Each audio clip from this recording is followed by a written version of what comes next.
Assalamualaikum warahmatullahi wabarakatuh.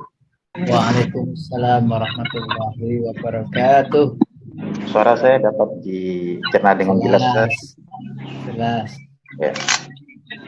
Alhamdulillahilladzi qala qad aflahal mu'minuna alladzina hum fi salatihim khashi'un. Allahumma shalli ala sayyidina Muhammad alladzi qala awwalu ma yuhasabu bihil 'abdu yaumal qiyamah as-shalah. Amma ba'du. Yang saya hormati Direktur serta jajarannya, Al-Ustaz Mukhtar,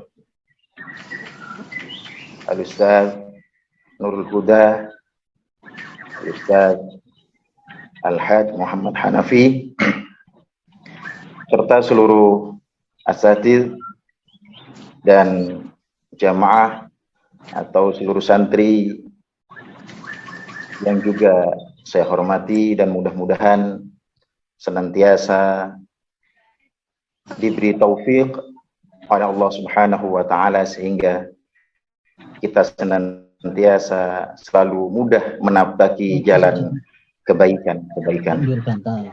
Langsung panas dulu. Yang pertama yang harus kita ungkapkan dari dalam hati kita yang paling dalam adalah rasa syukur kita kepada Allah atas segala nikmatnya yang telah diberikan kepada kita. Kalau kita menghitung-hitung nikmat Allah tersebut, maka sungguh tidak mungkin kita menghitungnya. Dan nikmat yang terbesar, Allah pilih kita menjadi orang-orang yang beriman, sehingga iman itu berada di dalam hati kita dan kita berusaha harus atau wajib menjaganya supaya iman itu tidak lepas. Salam dan salam mudah-mudahan tetap tercurahkan kepada baginda Nabi besar Muhammad sallallahu alaihi wasallam. Setelah berusaha dengan sekuat tenaga, jiwa beliau kerahkan untuk menyampaikan risalah kepada umatnya sehingga sampailah kepada kita. Dan sekali lagi ini merupakan nikmat yang luar biasa, sehingga yang menjadi dasar dari sebuah perbuatan itu sebelum yang lainnya adalah al-iman. Maka Allah Subhanahu wa taala berfirman di dalam surat Al-Mu'minun ini, qad aflahal mu'minun. Sungguh beruntung orang-orang yang beriman. Jadi keberuntungan itu hanya bisa diperoleh dengan keimanan kepada Allah Subhanahu wa taala. Tetapi Allah selanjutnya memerintahkan kepada kita. Jadi bukan hanya sekedar beriman, kita percaya kepada Allah, tapi Allah memerintahkan, ya ayyuhalladzina amanu kutiba alaikumusyamu kama, dan seterusnya. Allah memerintahkan puasa kepada kita, Allah memerintahkan banyak hal. Jadi harus diikuti dengan amal salih atau melaksanakan perintah-perintah Allah, baik yang wajib ataupun yang disunnahkan. Para asatidz, para santri yang dimuliakan oleh Allah Subhanahu wa taala. Saya tadi membacakan di sebuah pengantar, qad aflahal mu'minuna alladzina hum fi salatihim khashi'un. Sungguh beruntung orang-orang yang di dalam salatnya khusyuk. Khashi'un itu artinya orang-orang yang khusyuk. Di sini ada kata khashi'un dari khasya'a yahsya'u, khusyu'an, khashi'un. Khashi'un itu adalah fa'ilnya, yang berarti khasya'a yahsya'u itu tunduk, patuh, dan banyak arti yang lainnya. Tetapi sebelum berbicara tentang khusyuk, di dalam melaksanakan sholat, maka yang harus kita perhatikan adalah benarnya sebuah amal yang kita lakukan. Karena pembicaraan ini kita lokalisir hanya tentang sholat, maka benarnya sholat itu dalam pelaksanaannya, benarnya suatu amal dalam pelaksanaannya, yaitu sholat kita. Kalau kita melihat dan membaca, ada sebuah kitab Tanbihul Ghafilin yang dikarang oleh Abu Lais As-Samarqandi, untuk amal itu benar, sebelum melangkah kepada khusyuk, maka saya ingin menyampaikan bagaimana amal itu benar dahulu.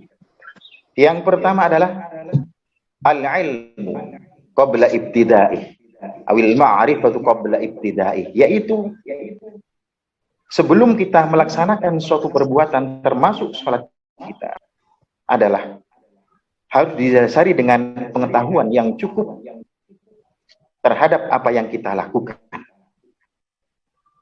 Syaratnya kita tahu, rukunnya kita tahu, hal-hal yang membatalkan kita tahu, kemudian sunnah-sunnahnya kita tahu, Enek potong kuku, Bang. dan seterusnya. Jadi seluruh amal kita termasuk sholat kita, kita tidak bisa lepaskan dari pengetahuan itu. Sehingga ketika kita melakukan sebuah perbuatan amal termasuk sholat yang kita lakukan ini berdasar dengan pengetahuan atau berdasarkan ilmu, maka di dalam hati kita ada keyakinan bahwa sholat kita dilakukan dengan benar. Berbeda dengan orang-orang yang hanya melihat, menghafal gerakan-gerakan orang lain tanpa belajar mana sunnahnya, mana fardunya, mana hal-hal yang membatalkan dan seterusnya. Maka di dalam hatinya pasti suatu saat muncul keraguan di dalam dirinya, apakah benar sholat saya? Kemudian yang kedua, kata beliau, yang harus diperhatikan adalah niat. Nah, mungkin saya percepat saja karena ini waktunya kultum 7 menit. Yang pertama niat, niatnya harus benar. Walaupun orang itu berilmu, menguasai tentang segala hal, tapi niatnya tidak benar, maka menjadi sia-sialah seluruh perbuatannya. Jadi ilmu dan niat itu suatu hal yang berkaitan dan harus sama-sama benar. Maka niatnya karena Allah Subhanahu wa ta'ala. Niat itu yang boleh 3. Di dalam syarah An-Nawawi disebutkan. Yang pertama takut karena Allah. Yang kedua berharap balasan dari Allah. Itu masih sah. Kemudian yang ketiga adalah melihat kepada dirinya betapa sedikit yang dikerjakan, betapa banyak nikmat yang diberikan oleh Allah Subhanahu wa ta'ala, sehingga dengan apa yang diberikan oleh Allah memacu dia, menjadi pemicu dia melaksanakan sebuah ibadah dengan berharap ibadahnya diterima oleh Allah Subhanahu wa ta'ala. Dan inilah ibadah atau sholat. Kalau kaitannya dengan sholatnya orang yang merdeka, yang bukan hanya takut kepada neraka, siksaan dan ancaman Allah, yang bukan hanya suatu hal yang pasti yaitu mendapat balasan dari Allah Subhanahu wa ta'ala, tapi dia beribadah karena memang pantas Allah Subhanahu wa ta'ala untuk disembah, untuk kita sujudi. Para asatid yang dimuliakan oleh Allah Subhanahu wa ta'ala. Kemudian yang ketiga adalah as-sabru fi wasatihi. As-sabru fi wasatiha, kalau ini kita khususkan kepada sholat. Sabar ketika kita melaksanakan sebuah sholat tersebut. Nah, saya ingin memasukkan tentang khusyuk ini di sini. Ya, tentang khusyuk ini di sini. Kalau tadi saya menyebutkan khusya'ayah sya'u itu khusyu'an itu, khusyu'un itu secara harfiah, itu secara letterlek itu tunduk dan patuh. Maka ada pendapat ulama yang mudah, mungkin cukup banyak tentang khusyuk ini ulama memberikan definisi. Cuma saya ingin menukilkan dengan pendapat yang amat mudah, yaitu khusyuk dalam sholat itu konsentrasi dan berpaling dari selain Allah Subhanahu wa Ta'ala serta merenungkan apa yang diucapkan. Tahun 2000, tahun 90-an, tahun 90-an saya pernah mengikuti pelatihan khusus, pelatihan sholat khusus di pesantren yang dihadiri oleh praktisi khusyuk, pelatih dalam sholat ini. Beliau memberi kesimpulan bahwa khusyuk itu adalah mengingat apa yang dikerjakan. Ketika ingat dia mengerjakan sesuatu, maka yang pertama yang harus diingat dia adalah seorang hamba. Ingat kepada penciptanya. Kemudian dia ingat apa yang ia lakukan. Ketika ia mau takbir, ingat apa yang akan dilakukan, yaitu takbir kepada Allah Subhanahu wa Ta'ala. Dia mengingat perkataannya, dia mendengar perkataannya, dan dia memahami apa yang dia ungkapkan. Jadi ketika orang ingat bahwa dia berhadapan dengan Allah Subhanahu wa Ta'ala sebagai pencipta, maka khudu itu akan muncul. Merasa rendah di hadapan Khaliknya itu akan muncul. Khusyuk dalam perbuatannya, dalam anggota badannya akan muncul. Dia akan berhati-hati betul dalam bergerak karena di hadapannya ada Allah Subhanahu wa Ta'ala. Dia jaga pikirannya agar tidak pikir kemana-mana karena di hadapannya adalah Allah Subhanahu wa Ta'ala. Seumpama saja kita dipanggil Pak Direktur umpamanya, pasti itu akan muncul rasa khusyuk itu. Saya berhadapan dengan Ustadz Mukhtar, bagaimana saya akan berkata-kata, bagaimana duduk saya, apa yang saya ungkapkan, apa yang saya akan ucapkan, sehingga ucapan itu akan ada jiwa, bukan hanya sekedar ucapan tanpa jiwa. Itu ringkasnya begitu. Tapi saya ingin menukilkan dari kitab Bidayatul Hidayah karangan Al-Ghazali. Khusyuk itu, kata beliau, dari ringkasan yang tadi saya jelaskan, yang saya dapat dari seorang kiai, yaitu Kiai Haji Jamaluddin Kafi. Beliau adalah salah satu pengasuh dahulu di Pesantren Al-Amin. Al-Ghazali mengatakan khusyuk itu harus hudurul qalbi, hadirnya hati dalam setiap sholat kita, gerakan, bacaan, dan seterusnya. Sehingga kita ketika hadir hati itu, bahwa di hadapan kita ada Allah Subhanahu wa Ta'ala, bahwa kita melaksanakan perintah Allah Subhanahu wa Ta'ala, maka semuanya akan terjaga dari gerakan, bacaan, kemudian pelaksanaan dari sunnah-sunnahnya, kemudian utamanya yang wajib-wajibnya, itu akan dikendalikan oleh kita. Kemudian tafahum, yaitu memahami apa yang kita lakukan, terutama bacaan. Bagaimana kita melafazkan Allahu Akbar kemudian kita kurang memahami atau tidak tahu artinya. Walaupun orang yang tahu arti belum tentu bisa sholat khusyuk. Tetapi ini salah satu penunjang supaya sholat kita khusyuk, dan supaya apa yang kita katakan, apa yang kita lantunkan di dalam doa kita di dalam sholat itu ada ruh, ada jiwa, sehingga hasil dari sebuah bacaan yang kita lakukan menjadi luar biasa. Karena kita tahu amal ibadah yang dilakukan, kalaupun amal ibadah yang dilakukan dan itu benar, maka akan menghantarkan seorang itu kepada ketakwaan kepada Allah Subhanahu wa Ta'ala, yaitu la'allakum tattaqun. Kalau la'alla itu litahqiq katanya, akan terrealisasi kalau dilakukan, ibadah itu dilakukan dengan benar, termasuk sholat kita dilakukan dengan benar, maka akan tercegah dari anil fahsya'i wal munkar. Kemudian at-ta'zim, yaitu merendah di hadapan Allah Subhanahu wa taala. Karena hadir hatinya, kemudian memahami, kemudian ta'zim, dia sadar yang di hadapannya adalah Allah Subhanahu wa taala. Andaikan kita dipanggil oleh Bu Khofifah umpamanya, pasti kita akan memakai pakaian yang baik. Langkah kita akan jaga.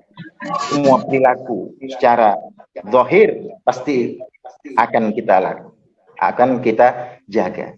Bahkan hati pun itu pasti konsentrasi dengan akal semuanya, menyatu berhadapan dengan Ibu Khofifah umpamanya seperti. Kemudian al-haibah. Al-haibah ini berbeda dengan khauf. Al-haibah ini adalah menyadari atau takjub terhadap kekuasaan Allah Subhanahu wa taala dengan melihat ciptaan-ciptaannya, sehingga rasa kagum ada di dalam hatinya. Rasa baiknya Allah itu ada di hati kita, di pikiran kita. Rasa belas kasih sayang Allah hadir di dalam hati kita, sehingga yang muncul adalah kecintaan kepada Allah Subhanahu wa taala. Kemudian yang berikutnya ada ar-raja, yaitu berharap kepada Allah bahwa ibadahnya diterima. Kemudian yang terakhir adalah al-haya, yaitu malu terhadap apa yang dilakukan kita selama sebelumnya, dosa-dosa dan seterusnya. Ketika kita berhadapan dengan Pak Direktur namanya, Pak Direktur tidak akan pernah tahu dosa kita. Ketika kita berhadapan dengan Ibu Khofifah gubernur atau orang yang paling kita hormati siapapun namanya, atau Bapak Jokowi umpamanya, mereka tidak akan tahu tentang dosa-dosa. Sementara Allah Subhanahu wa taala, Allah tahu. Dimanapun kita sembunyikan dosa itu akan tampak, maka betapa malunya kita kepada Allah. Sehingga ketika hudurul qalb, tafahum tahdi, kemudian at-ta'zim, al-haibah, ar-raja, al-haya, itu ada di dalam diri kita dalam pelaksanaan salat, maka insya Allah kita walaupun sulit, tapi ini harus belajar. Kita sedikit demi sedikit pasti Allah akan memperbaiki dengan usaha kita. Kemudian yang terakhir, para jamaah, kalau amal ibadah itu ingin baik, maka adalah al-ikhlasu ba'da firaqiyah, ikhlas ketika kita keluar dalam pelaksananya. Jangan menyesal ketika sholat, jangan mencerita-ceritakan dan seterusnya. Kalau saya masih ingat saya ketika Pak Tengku itu datang ke Al-Falah dulu memberikan ceramah.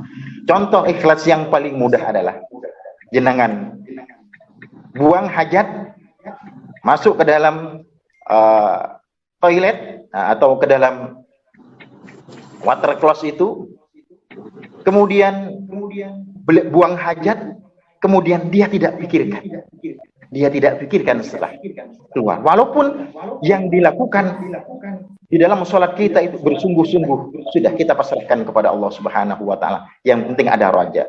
Walaupun umpamanya di dalam buang hajat kita ada yang sebelumnya yang kita makan, ada bermacam-macam makanan yang mahal umpamanya, tetapi kita sudah biarkan saja. Begitulah para jamaah yang dimuliakan Allah Subhanahu wa taala. Mudah-mudahan khutbah yang sedikit ini, lebihan ini, diberi sebagai pemicu, mudah-mudahan menjadi pemicu bagi diri kita, sehingga memacu diri kita untuk senantiasa memperbaiki seluruh amalan ibadah kita, termasuk salat kita. In ahsana minallah, in akhta'a minni. Akhiran, alakum minkum, assalamualaikum warahmatullahi wabarakatuh. Waalaikumsalam. Salam.